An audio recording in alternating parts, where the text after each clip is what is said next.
Although Airbnb is reporting another successful year, its revenue for the 12 months ending 30 September 2023 was $9,601 billion, a 19.57% increase year over year. But a growing number of Airbnb hosts are seeing fewer and fewer bookings. Some wonder if participating in the famous property rental program is worth investing time and money.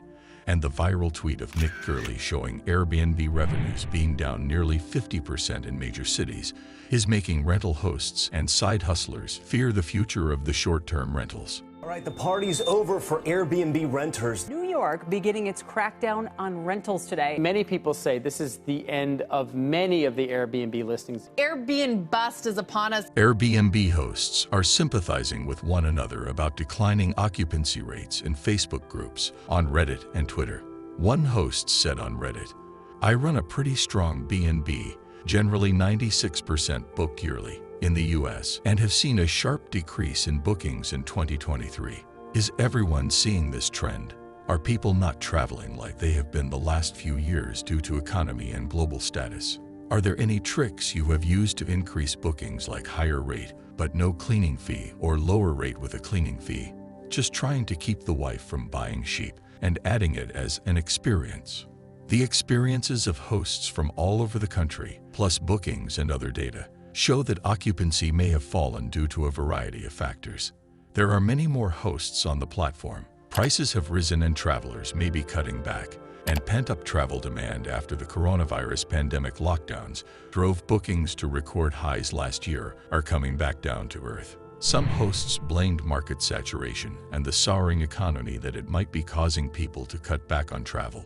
Some have concerns that maybe they are no longer showing up in searches after the company made some changes to its platform. Some hosts are even considering turning their property into a long-term rental. They're considering alternatives to renting their properties out on Airbnb. Still others appear to be giving up, especially those who bought homes with the sole purpose of renting them on Airbnb. Between mid-2021 and mid-2022, the number of new Airbnb hosts in the US jumped by over 50%, and the growth was biggest in small towns. Expansion, however, hasn't been an entirely positive change. In some cases, Airbnb has rapidly changed the character of these neighborhoods from residential areas to tourist towns. Because there are so many more listings now, Airbnb hosts say they are watching their bookings plummet. The flood of new hosts has meant fewer can earn good money. Now the markets are completely oversaturated. Meanwhile, excess supply hasn't led to lower prices, and anecdotes about bad Airbnb experiences keep pouring in. Some of the most vocal grievances center on cleaning fees. In the US, only 15% of Airbnb listings don't have cleaning fees, and analysts found that cleaning fees now make up about a quarter of the total price guests pay. Airbnb's service fee is generally under 14% on top of the nightly rate, and it also takes 3% from most hosts. All this is encouraging a hospitality industry doom loop.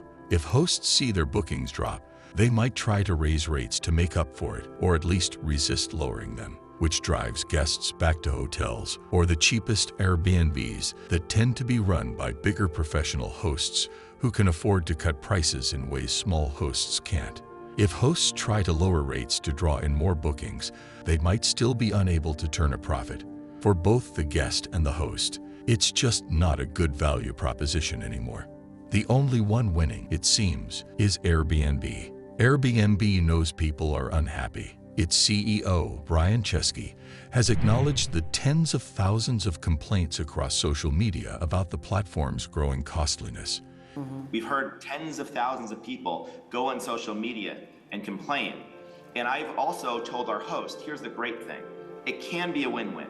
You see, if a hotel is at 80 or 90% occupancy, the way for them to make more money is to probably increase rates. There's not a lot of room in occupancy. It knows that hosts' expenses, like home insurance, property taxes, and the cost of labor for cleaning and maintenance, have climbed amid a period of high inflation. The internet is strewn with complaints of pictures that don't match the actual property, extreme demands and rules from hosts, hidden cameras, reservations getting unceremoniously canceled, and more. and several cities are aiming to regulate short-term rentals, even setting down a de facto ban on them, as New York, one of the biggest Airbnb markets in the US, did in September.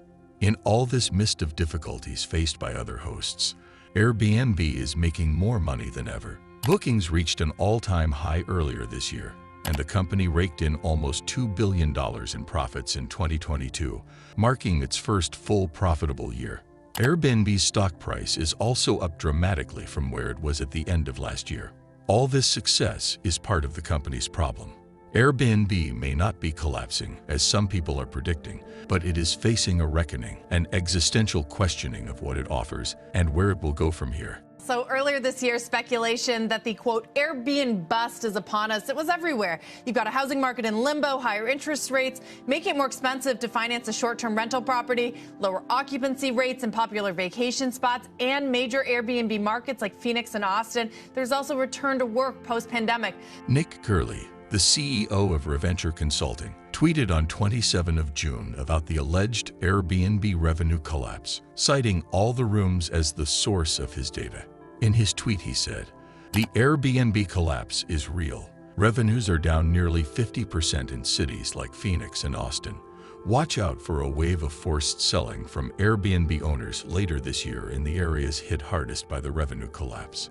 The tweet showed alarming year-over-year drops in revenue per available listing in May in several metro areas, including 47.6% in the Sevierville, Tennessee, 47.2% in Phoenix, and 46.1% in Austin, Texas.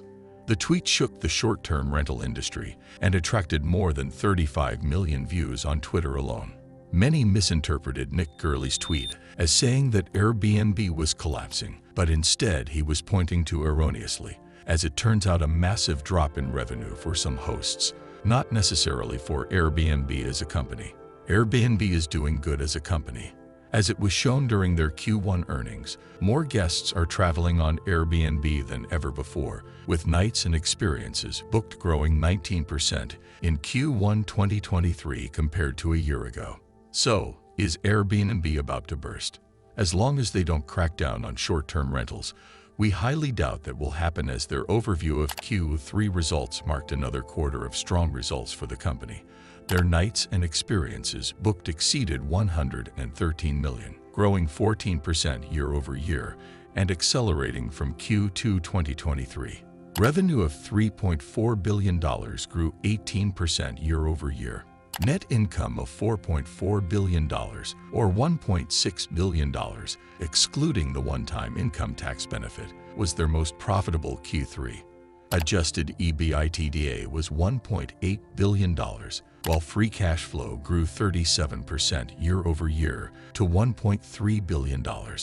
Don't let the #Airbnbust rumors or shorter booking lead times scare you. Things may look a little different than they have in past years, but people are still traveling and staying in short-term rentals. You just need to make sure your listing is perfectly poised to capture that demand.